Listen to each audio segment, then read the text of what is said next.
There's a reason night shift pays more. It's not the hours. These 3 stories come from people who worked while the rest of the world slept, and found out what keeps the rest of the world awake.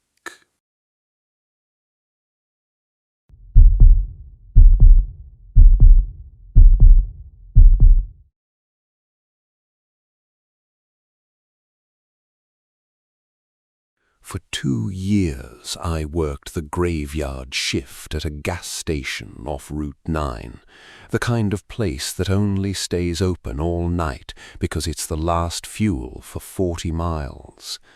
10 at night to 6 in the morning, just me, a register, a coffee machine that burned everything it touched, and 8 pumps under a canopy of white fluorescent light. When you work a job like that, you learn the rhythm of the night. Truckers until midnight, bar crowd until 2, then nothing. 3 dead hours where the only sound is the hum of the coolers and the moths hitting the glass.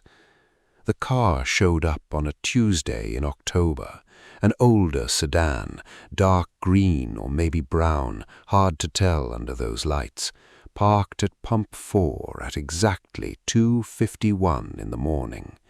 I remember the time because I'd just finished the till count and looked up when the headlights swept across the store. The driver didn't get out. Fine, people sleep in their cars out there all the time. At 4:15, when I did my walk around the lot, the car was gone. I never heard it leave. It was back the next night, same pump. I checked the clock, 2:51. And look, I want to be fair, a regular with a routine, right? Except Pump 4 is the only pump the cameras don't fully cover. I knew that because my manager complained about it every time corporate promised to fix it. And whoever was in that car never bought gas, never came in, never rolled down a window. The silhouette behind the wheel just sat there, facing the store, facing me. By the second week, I had started keeping count. 11 nights, 2:51, Pump 4. I told the day guy about it, and he laughed and said I should sell the guy a coffee. I told my manager, who checked the cameras and found exactly what I'd told you he'd find, a bumper at the edge of the frame, no plate visible, no face, nothing actionable, as he put it. Nothing actionable. I've thought about those words a lot since then. On the 12th night, I decided I'd walk out there. I know.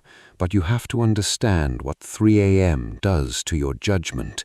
Fear gets slow and thick, and boredom gets brave. I got about halfway across the lot, close enough to see that the driver's seat was reclined, way back, almost flat, like the car was being driven by someone lying down, and then the dome light came on. By itself, I swear, I never saw a hand move, just a soft yellow click of light, and the car was empty, completely empty. The recline in the seat was still there, the shape of a person pressed into the fabric, but there was nobody inside. I didn't run. It was worse than that. I couldn't. I stood there in the cold with the hose of Pump 4 creaking on its hook next to me, and I had the very clear, very specific feeling that I was being looked at from somewhere low, level with the car's rocker panel, underneath. The store phone rang. Inside, behind 2 locked doors, the store phone rang, and I have never moved that fast in my life. I got inside, hit the panic lock, and picked up the receiver with the lot floodlights bleaching everything white through the glass. The line was open. Not dead, open. Room tone, like a call from inside a quiet room, and very faintly, at the edge of what the receiver could carry, breathing, that wasn't rushed at all. When I looked up, the car was gone. 6 seconds, maybe 8.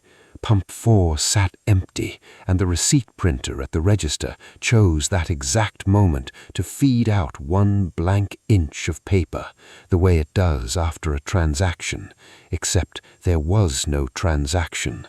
The register log shows nothing at 2:53 a.m. I know, because I photographed the log the next morning while I was quitting. Here's the part I don't tell people at parties. 3 years later, a girl I used to work bays with messaged me. New hire on nights, had walked out mid-shift, no notice, left the register open. She thought I'd find it funny, one more graveyard washout at the same old station. I asked her what happened, and she sent me the only thing the kid had said to the manager before blocking his number. 4 words. Pump 4 was inside.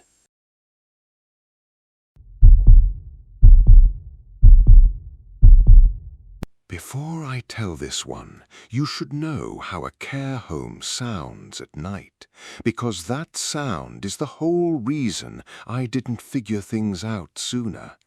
It's never quiet. Compressors, oxygen concentrators, the ice machine, 40 residents breathing behind 40 doors, call bells chiming soft in the hall, a constant low tide of noise. You stop hearing it by the end of your first week. That's the trap. When something moves in a building like that, the building covers for it. I was 24, working overnights as an aide at a facility in Ohio. 100 beds, shaped like a capital H, 2 long resident halls connected by a middle bar of offices and the dining room. Except we only had residents enough for 1 hall. The east wing, all 40 rooms of it, had been closed since before I was hired. Beds stripped, doors shut, thermostat set low to save money. The east wing was where we sent things we didn't need: broken wheelchairs, old mattresses, boxes of paper records. Nobody went in at night. There was no reason to. The call bell system was old but simple. A resident presses the button, a chime sounds at the nurse's station, and a little amber light comes on over their door. Room number on the console. You can't fake it, and you can't misread it. At 3:40 in the morning, on a night in late January, the console lit up for room E14. E is for East. Vacant 14 years, longer than some of our aides had been alive. The charge nurse, D, a woman who had worked nights for 2 decades and was not spooked by anything that bled, breathed, or died, stared at that amber light for a good 5 seconds. Then she said the wiring in this place was older than her marriage and about as reliable, and she cleared it. 20 minutes later, E14. She cleared it again. The 3rd time, she took the flashlight and the master key and told me to watch the floor. And I want you to understand, I said no. I said, don't go alone. Take Marcus from the kitchen. She laughed at me. She was back in 10 minutes, said the room was empty, cold as a fridge, bed stripped, button hanging on its cord like all the others. Wiring, she said. But I noticed she didn't clear the 4th call when it came at 5:05. She just turned the console volume down. It kept happening. Not every night. That's the thing that made it easy to dismiss. Twice 1 week, then nothing for 10 days, then 3 times in 1 night. Always E14. Maintenance checked the circuit twice and found nothing wrong, which everyone chose to hear as proof it was a glitch, when what it actually meant was that the button worked fine. The night I stopped believing the wiring story was in March. I was doing 2 a.m. rounds when I found the door between the middle bar and the east wing, a heavy fire door, always shut, propped open with a folded dinner menu, a menu from that week. I stood in that doorway and looked down the dark hall, 40 shut doors deep, and the air coming out of it was wrong. The east wing was supposed to smell like dust and cold vinyl. What came through that door was warmer than the hallway I was standing in, and it smelled, faintly, unmistakably, like food, like someone had eaten something with cinnamon in it, recently, in the dark, in a wing where the thermostat was set to 55. I reported it. I'll skip what the administrator said, but the summary is, doors don't prop themselves, aides do. Write it up and move on. So here's what moving on looked like. 2 more months of E14 calling at night. The smell of cigarette smoke in a stairwell of a non-smoking facility. A resident on the east-facing side of our hall, a sweet, sharp woman with no cognitive issues on her chart, telling me at breakfast twice that she wished the man in the window across the courtyard would stop watching her eat. There is nothing across the courtyard but the east wing. It ended in June, and it ended stupidly, the way these things do. A pipe burst over the east wing dining storage, and maintenance had to go through the whole wing, room by room, checking for water damage. In E9, not even E14, E9, they found the mattresses, 4 of them, dragged off the frames and stacked into a kind of nest in the corner, with a camp stove, a milk crate table, a phone charger running to the one outlet in the wing that was still on the emergency circuit, and taped to the wall, I saw the photo the police took, one of the day nurses showed me before management made everyone delete it, a copy of our staff schedule, the overnight column highlighted. He was never there when they searched, and he never came back, that they know of. The lock on the east stairwell door had been taped over at the latch for so long the tape had fused to the paint. Police figured he'd been inside for a year, getting his food from our kitchen, showering in the east wing tub room, and sleeping in E9, and passing his nights, his long, quiet 3 to 5 a.m. nights, somewhere in those 40 rooms. They never explained the call button. E14 is directly over the nurse's station. If you lay on the floor of that room with your ear to the tile, you could hear us talk all night. I think he pressed it when he wanted to hear us get quiet.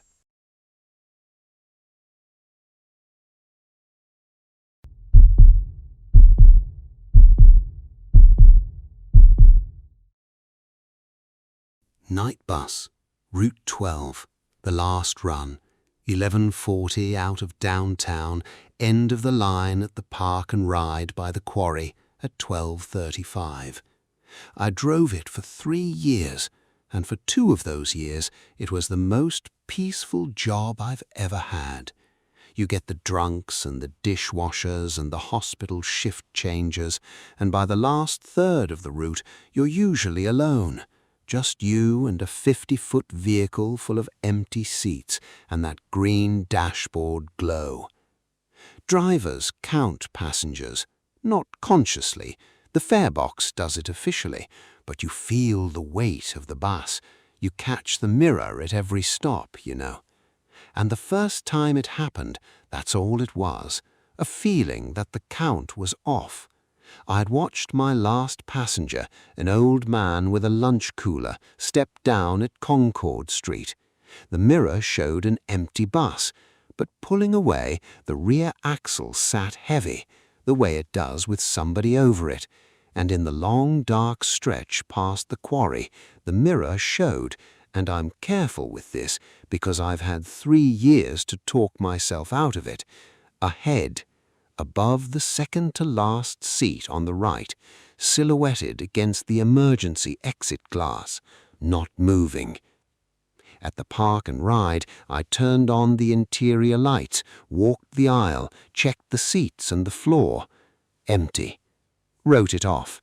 Long week, dark glass, headrests look like people. Every driver will tell you the same thing, and for a while every driver would be right. It was always the same conditions, only the last run, only after the final passenger got off, never while anyone rode, only in the stretch past the quarry where there are no street lights and the road bends along the fence line for 2 miles. Somewhere in that bend the bus would get heavier. I know how that sounds. I'm telling you what my hands felt through the wheel, and the mirror would have that head in it, second to last seat, right side, patient as furniture. Interior lights on at the end, nothing. 14 times in 8 months. I kept a tally in the back of my run book like a crazy person because I am not the kind of man to tell a supervisor his bus is heavy. The thing that broke me wasn't the mirror, it was the stop request.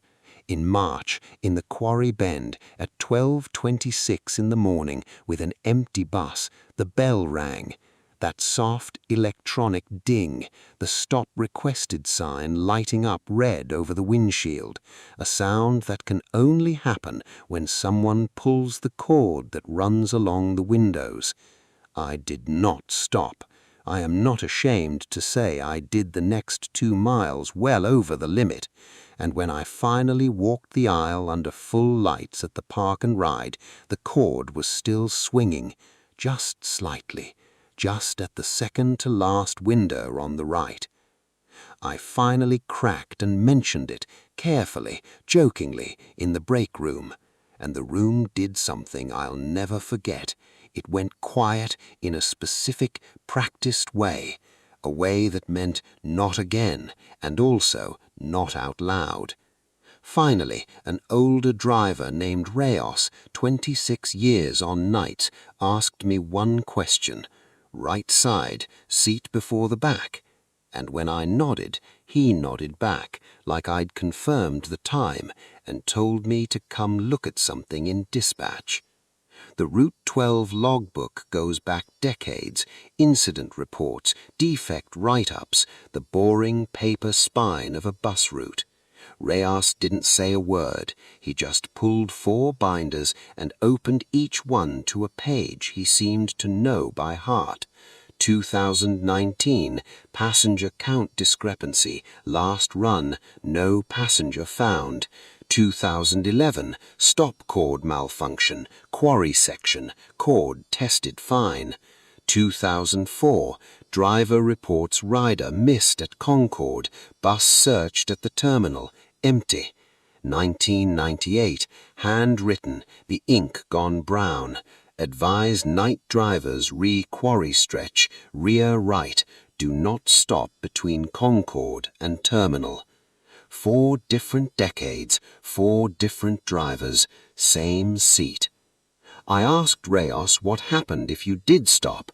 He closed the binder and said in the tone you'd use to explain a payroll rule that nobody's stopped since 1998, and the man who did retired that same month and wouldn't talk about it then or ever. Then he went back to his coffee. That was the entire conversation. That's how night shift people handle these things. You don't solve them, you schedule around them. I drove Route 12 for 4 more months. The head kept its seat. The bell rang twice more, and twice more I didn't stop. Then a route swap opened up, and I took mornings, sunlight, school kids, traffic, the loud, living world. On my last night, at the end of the line, I stood at the front of the empty bus with the lights on and did something I still can't explain. I said out loud, "Last stop," the way I'd said it 1,000 times. And the cord, 14 rows back, right side, in a sealed, motionless, empty bus, pulled down once and rang. I like to think it was the thing saying it understood, that it knew the route better than I ever would, and it was staying on. Some passengers aren't riding to get somewhere, I think. Some of them are just riding. And if you ever find yourself on a late bus on the last run and the driver blows past a stop in a dark stretch with his eyes fixed forward like a man reciting a prayer, don't ask him why. He's not being rude. He's following advice from 1998. If you've made it this far, the next time you're the last one awake, remember, somewhere out there, a night shift is just starting. Subscribe to the hollow dial, because time doesn't heal, it haunts. Got a true night shift story of your own? Leave it in the comments. We're listening, and so is something else.